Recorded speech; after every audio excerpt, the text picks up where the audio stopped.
are not pure, kind, loving beings simply on the lookout for a soulmate. We are deeply dangerous, and most of us are on the edge of insanity. This is not an exception. It's just what it means to be human. All of us are only just holding it together. We are dangerous to be around. We have all sorts of impulses, feelings, desires, which make us great trouble to be around. The only people we can think of as normal are people we've just met. Once we've met them a little bit more, we will soon realize that they are not normal. In other words, we are trouble to be around, we're a little bit crazy. This is compounded by the fact that anyone we're likely to get together with is also going to be crazy, and they won't be able to tell us how they're crazy. Their craziness will be an intimate part of their own biography, which we won't be able to get to by the normal kind of questions that we get addressed at a dinner date. I mean, one of the first things that we should be asking ourselves in a more psychologically aware society, one of the first questions you should ask anyone at a dinner date is, how are you mad?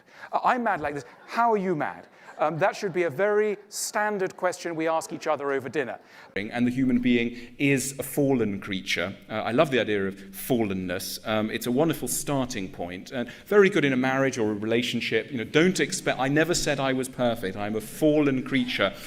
Yes, when two people meet for dinner, they are not just two people. They are two people and all of their past. They're coming for dinner with their families, with their childhood. Everything is there. And the greatest present you can give a lover is to understand yourself enough that you can tell them who you are. Not just whether you play tennis or you like skiing or what kind of jam you like, but really who you are emotionally. Because all of us are a bit difficult, and the more we understand about ourselves, the more we can prepare the people we love for what it's going to be like to be with us.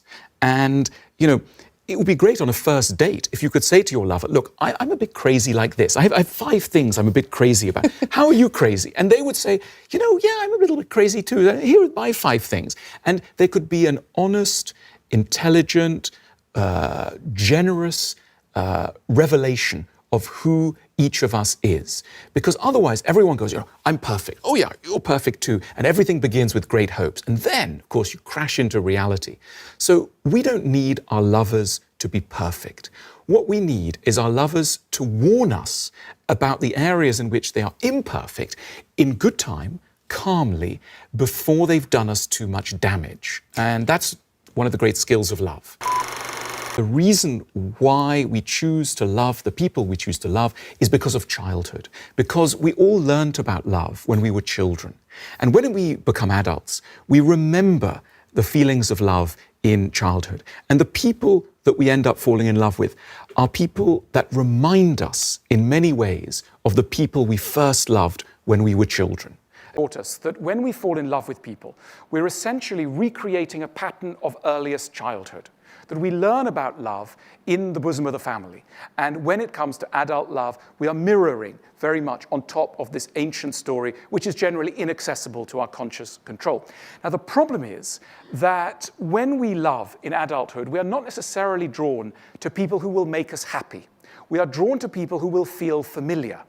And very often, happiness and familiarity have drifted apart because the love we knew as children is not a love that was pure of certain rather unhealthy or troublesome dynamics. Maybe loving someone who was rather distant or whose mood we couldn't control or who we were slightly afraid of, etc.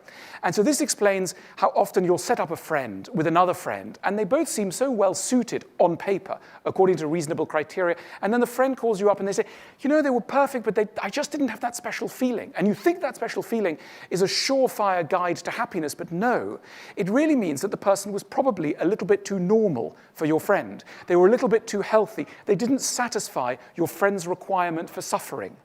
And therefore, we say, they weren't that attractive, or they were nice, but a little bit boring, or something. What we mean by a bit boring is we mean a little bit too healthy for me. They didn't fit my pattern of madness, so I had to let them go. So instinct guides us to some very troublesome characters, and we don't feel the special feeling until we've really locked horns with someone who can make us feel the kind of trouble that is familiar, that is beautifully familiar from childhood. And for many people, love is not just about finding pleasure, it's also about finding a suffering that feels familiar. And this explains how we see people who have types, and they break up 7 relationships, and they always go back to someone who is basically the same type of person. And everyone scratches their head and goes, why are they always with people who have no money or who bully them or who are unreliable, whatever it is? And we can't understand it. So one of the first things we have to do when we become lovers is to understand what is on our love map. Why do we love the people we love? Where are ideas formed from? Listen, all of us are a bit crazy when it comes to love. The idea that we are all perfect, beautiful angels meeting over dinner with a candle and everything's perfect is wrong. All of us have a lot of what you would call emotional baggage from the past. Okay, so the other thing that romanticism tells us is if you really love someone and they really love you, you shouldn't use too many words. You will feel an intuitive understanding with someone. And the miraculous moments in love are often about those where the other partner seems to understand you without having said anything. This is a disaster.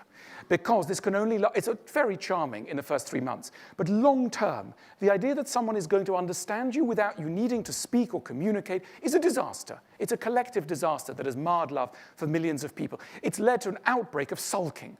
Because what is a sulk in love, other than a deep conviction that your lover should understand something, and they haven't understood, and that's why you're not going to tell them why you're upset. You're upset, but you're not going to tell them, and the reason you're not going to tell them because if they loved you, they would know why you were upset. So that's why you're going to bolt yourself in the bathroom, and you won't say what's wrong. Because a true lover knows what they would be able to read through the bathroom door what was wrong with you. We tend to believe that true love means accepting the whole of us. It doesn't. No one should accept the whole of us. We're appalling. You really want the whole of you accepted? No, that's not love. The full display of our characters, the full articulation of who we are, should not be something that we do in front of anyone that we care about. So what we need to do is to accept that the other person is going to want to educate us and that it isn't a criticism. Criticism is merely the wrong word that we apply to a much nobler idea, which is to try and make us into better versions of ourselves. But we tend to reject this idea very strongly. The other thing that's really troublesome about romantic love is this belief that if you love somebody, and if someone loves you, they accept the whole of you. And that they never try to change you. And often there's very awkward moments when someone goes, you really kind of have that funny thing like when you're eating cereal, there's this a funny chewing noise. And the other one goes, hang on a minute, I thought you loved me. And they go, no, I do love you, but there's that chewing noise. And they go, you're always so critical. My mother's not so critical. My friends are, my ex-boyfriend, my ex-girlfriend is not so critical. And you go, I love you. I need to tell you about the cereal. And that is seen as a breach of love, a breach of the ground rules of love. It isn't. But we have the wrong idea of love. We need to go back to the ancient Greeks. The ancient Greeks had a much wiser vision of love. The ancient Greeks believed that love is an attraction to perfection and virtue and accomplishment. Whenever we see virtue and accomplishment, we feel a sensation of love.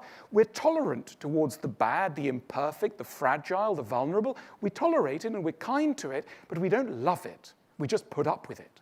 But the real sensation of love is focused on perfection and accomplishment.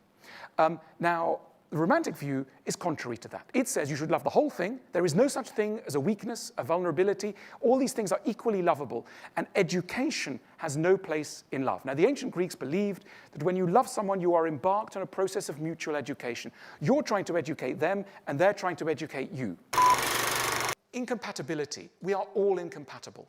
But it is the work of love to make us graciously accommodate each other and ourselves to each other's incompatibilities. And therefore, compatibility is an achievement of love. It isn't what you need from the outset. Of course, you're not going to be totally compatible. That's not the point. It is through love that you gradually accept the need to be compatible. We probably can't change our types, right? So all of us, many of us have got types who are going to cause us real problems. They may be too distant, they may be arrogant, they're going to torture us in some way. Now, friends casually say to us, chuck them, get out the relationship, etc., right? No, I don't, we're realists here at Google, and I'm giving you realistic advice. You're not going to manage to change your type. Let's get that for granted. What you can do, and this is a big achievement, is to change how you characteristically respond to your tricky type. Most of us have formed the way that we respond to tricky types in early childhood. So we had a distant parent, we've now chosen a distant lover. When we were very young, we responded to that distant parent by attention-seeking. We rattled and banged. And now we're adults, we rattle and bang in our own way. And we think that's going to help. It doesn't. It creates a cycle that's going to be a vicious cycle that's not going to get us anywhere. It is open to us at any time to have a more mature response to the challenges that the types of people we're attracted to are going to pose for us. And that is an immense step forward, an immense achievement. The other thing we should do is recognize the nobility of compromise. One of the most shameful things to ever have to admit is to say, this is my partner, I've compromised. In choosing them, I've compromised. Oh, why have you compromised? Well, I'm not that attractive myself. I've got lots of problems. I'm a bit nutty. Frankly, I couldn't pull anyone better, but they're very nice. They're okay. Now, you would think, loser. It's not true. Compromise is noble. We compromise in every area of life. There's no reason why we shouldn't compromise in our love life. Maybe we're sticking around for the children. Good. People say, oh, they're only sticking around for the children. That's a wonderful reason to stick around. Why else are you going to stick around? When are we ready for love? When are we ready to really embark on this long-term business of love? I think you're ready to really go for it in love. When you finally and conclusively accept that you really are crazy, and you have really quite a good handle on your craziness. And not least, you have a really good handle on your partner's craziness, and you have an absolute awareness that anyone you meet, even the most charming person on a train, is going to be very imperfect, because that's human nature. When you're ready to do the laundry, when you're ready to discuss towels ad infinitum, when you're ready not merely to insist that others will guess what's in your heart, but you may even have to use words to spell it out very, very patiently over long periods, and you're ready to believe that all of this, with a dose of humor, belongs to a sincere relationship, then, ladies and gentlemen, I think you are ready for love, and I would commend you to move forward on it.